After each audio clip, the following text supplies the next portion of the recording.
ماہ رمضان۔ اعوذ باللہ من الشیطان اللعین الرجیم، بسم اللہ الرحمن الرحیم، وبہ نستعین وہو خیر ناصر ومعین۔ رب اشرح لی صدری ویسر لی امری واحلل عقدۃ من لسانی یفقہوا قولی۔ بسم اللہ الرحمن الرحیم، یا ایھا الذین آمنوا کتب علیکم الصیام کما کتب علی الذین من قبلکم لعلکم تتقون۔ اللہم صلی علی محمد وآل محمد۔ ناظرین محترم،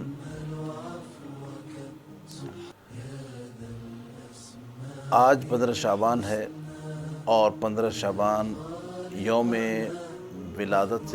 باسعادت امام حسن مجتبیٰ علیہ السلام ہے۔ اس اتنی بڑی ولادت پر ناظرین محترم آپ کو ہدیہ تبریک پیش کرتا ہوں اور اپنی گفتگو سے متصل ہوتا ہوں۔ گفتگو ہم یہ کر رہے تھے کہ پروردگار عالم نے ہم پر روزے فرض کر دیے ہیں، تو آیا روزے فرض ہو گئے، نماز فرض ہو گئی، حج فرض ہو گیا جب آپ مستطیع ہوئے، تو یہ محدودیتیں ہمارے ساتھ ساتھ آنے لگیں؟ انسان یہ سوچنے پر مجبور ہو گیا کہ آیا واقعاً انسان محدود ہو گیا ہے؟ بہت سے جوانوں کی اور نوجوانوں کی فکر اس بات کی طرف گامزن ہو گئی کہ آیا انسان محدود ہو گیا، یعنی اس کو روزے رکھنے، اس کو نماز پڑھنی، اس کو جو ہے وہ سارے احکامات الہی بجا لانے ہیں۔ اگر عورت ہے تو پردہ کرنا ہے، اس سے شوہر کی اطاعت کرنی، اس سے گھر میں رہنا ہے، تو یہ ساری محدودیتیں آ گئیں، اور آج کا انسان یہ سوچنے پر مجبور ہو گیا کہ انسان جو ہے محدود ہو گیا، حالانکہ اس کی یہ سوچ بالکل غلط ہے۔ اگر یہ محدودیت ایسے ہی ہوتی، لاؤبالی ٹائپ کی ہوتی، یعنی کوئی اس کا وہ درجہ نہ ہوتا، تو ہم اسے کہتے ہیں کہ واقعی انسان محدود ہو گیا۔ در حالانکہ ان محدودیت کی وجہ سے یہ جو پروردگار عالم کی طرف سے اس پر انسان پر لاگو ہوتی ہیں، خصوصاً مرد حضرات پر 16 سال میں اور خواتین پر 9 سال میں جو محدودیتیں فرض ہوتی ہیں، اس سے ان محدودیتوں کی وجہ سے آیا یہ محدودیتیں اسے نیچے کی طرف لے جاتی ہیں مانوی لحاظ سے، یا اسے اوپر کی طرف کمالات کی طرف لے جاتی ہیں؟ یہ بہت اہم سوال ہے۔ آج کا انسان سوچنے پر مجبور ہے کہ محدودیتیں اسے محدود کر رہی ہیں۔ عورت پردے میں آ رہی، محدود ہو رہی ہے، انسان روزے میں ہے، محدود ہو رہا ہے، انسان نماز میں ہے، محدود ہو رہا ہے۔ تو یہ آج کل کے جوانوں کی یہ فکر ہے، یہ بالکل ہی غلط ہے۔ یہ محدودیتیں آپ کو مانوی لحاظ سے بلندی کی طرف لے جاتی ہیں، اللہ کے نزدیک کرتی ہیں، اور ان تمام چیزوں کو انسان کو اختیار کرنا پڑتا۔ کسی شخص کو، آپ نے ڈرائیور کو گاڑی چلاتے ہوئے دیکھا، ڈرائیور سے کہا گیا کہ 120 سے اوپر گاڑی نہیں چلنی چاہیے، اسے محدود کر دیا۔ اب یہ سوچے مجھے محدود کر دیا اور 150 پہ چلانے شروع کرے اور ایکسیڈنٹ ہو جائے، تو اسے سمجھ میں آئے گی کہ یہ محدودیت اس کے لیے اصل میں محدودیت نہیں تھی،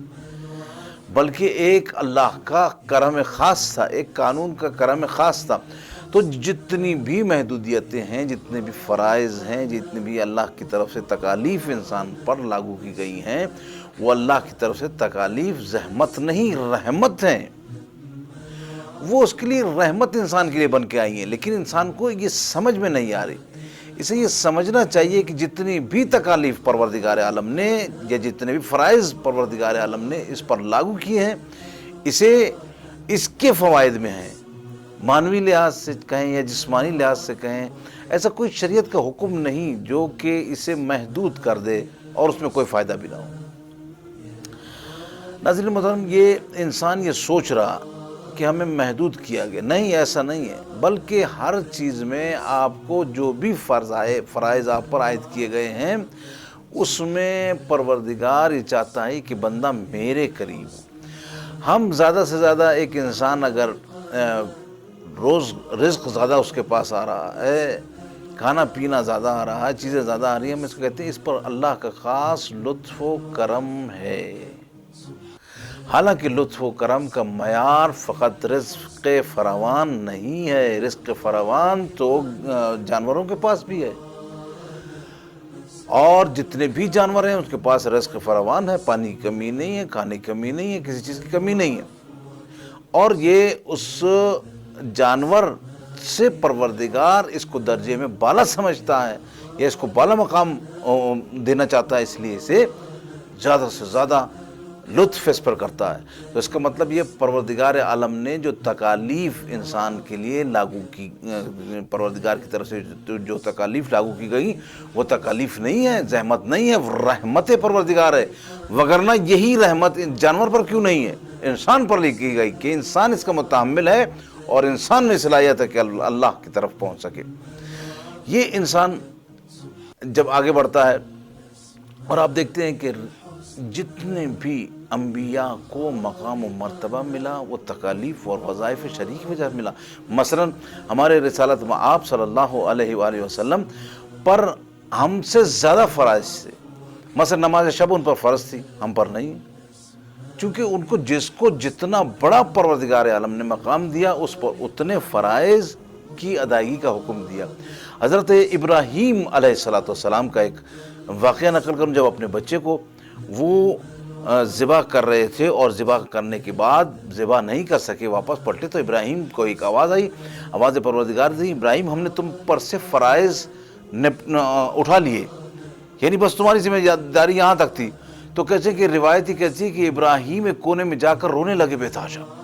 گریہ کرنے لگے، اور مالک سے کہنے لگے مالک پروردگار تو نے مجھ سے یہ فرائض کیوں اٹھائے، کیا میں کوئی کوتاہی کر رہا تھا؟ یعنی ابراہیم تکلیف کے اٹھ جانے کی وجہ سے، فرائض کے اٹھ جانے کی وجہ سے رو رہے ہیں۔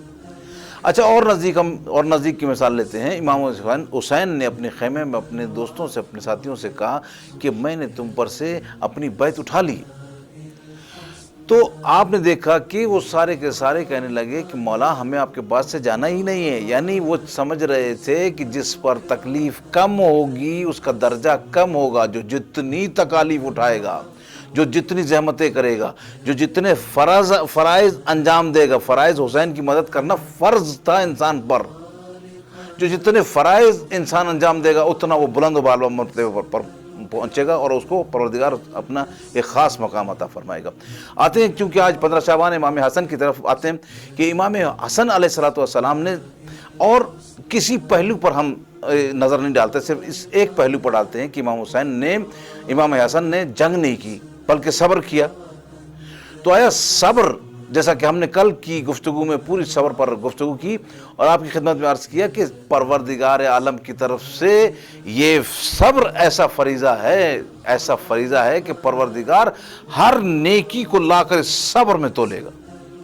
ہر نیکی کو لائے گا، نماز کو ادھر لائے گا، روزے کو لائے گا، حج کو لائے گا، زکوٰۃ کو لائے گا، اور اس صبر میں تولے گا کہ آیا تم نے ان تمام جتنے میرے فرائض تھے میری طرف سے جو تم پر لاگو کیے گئے تھے وہ تم نے انجام دیے۔ تو امام حسن علیہ السلام نے وہ جو صبر انجام دیا وہ دراصل میں امام حسن کا صبر نہیں تھا، اللہ کی طرف سے پیغام تھا کہ ان موارد میں تم نے صبر سے کام لینا ہے، اور امام حسن نے صبر سے کام لیا۔ اور لازم ہے، سب سے دنیا کا مشکل ترین کام صبر کرنا ہے۔ امام حسن نے جب کائنات کا مشکل ترین کام کیا تو اللہ نے جزا بھی امام حسن کو سب سے عالی اور عالی شان مرتبہ عطا فرمائی۔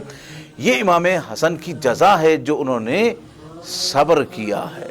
پروردگار عالم ہمیں بھی صبر کرنے کی توفیق عطا فرمائے اور زیادہ سے زیادہ اللہ کی طرف مائل ہونے کی توفیق عطا فرمائے۔ والسلام علیکم ورحمۃ اللہ۔